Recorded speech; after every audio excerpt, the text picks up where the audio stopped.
Thanks for watching. This is James from Workspace Real Estate. This is vlog number 3. So today we're going to talk about an important issue to many business owners out there, and it's what do I do when I know I want to look for space? What type of documentation do I need to prepare? So I want to go into detail on what you need and why.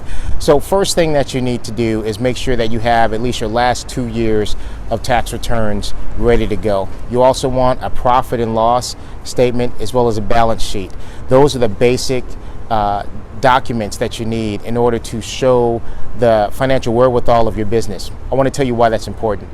When you're looking for space, whether it's a Class A retail space in the Woodlands, or even if you're looking at Class B office space or Class B industrial space near Greenspoint, the reason that your financial wherewithal is so important is that the landlord is trying to assess how likely it is for you to finish the term of your lease. In many cases, the banks that finance these buildings have financial requirements for the tenants there. The way that it can help you is if you have strong financials, and strong financials would be indicated by strong enough earnings that show you can very easily pay for whatever your rent's going to be.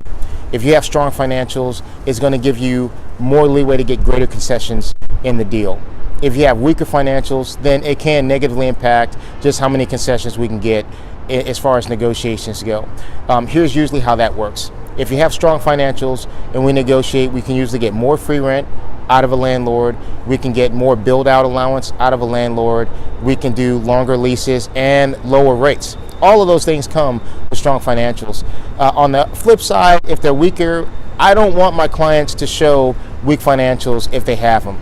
Our approach is to use other things. We want to talk about how long the tenant's been in business. We want to cite any great testimonials from previous landlords. Or I want to talk about the market strength of the business. There's about 40 or 50 different things that we can cite to build confidence. But if your financials are not strong, it's not something you really want to show the landlord. If the landlord insists, then that's why you have to have other options too. Because some landlords are much more specific on what's going to work than others. And that's a big deal. So just make sure that before you start out looking for spaces and before you start having conversations with different landlords, you need to have your profit and loss, your balance sheet, your last 2 years of tax returns, and all that fails, the last bit of information I would say is some sort of proof of funds. If you have a trust or an account with a substantial sum of money in there that they can look at and say, look, these guys are stable because they have a chunk of cash sitting in wait just in case there's an emergency, that's also a big benefit and something I recommend if you're not too comfortable with showing financials early on in the game.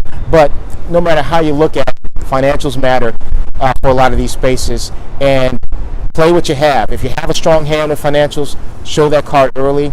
Show the landlords that you were serious, that your business is thriving, and you will be rewarded for it. This is James Robertson signing off. Thank you guys for watching.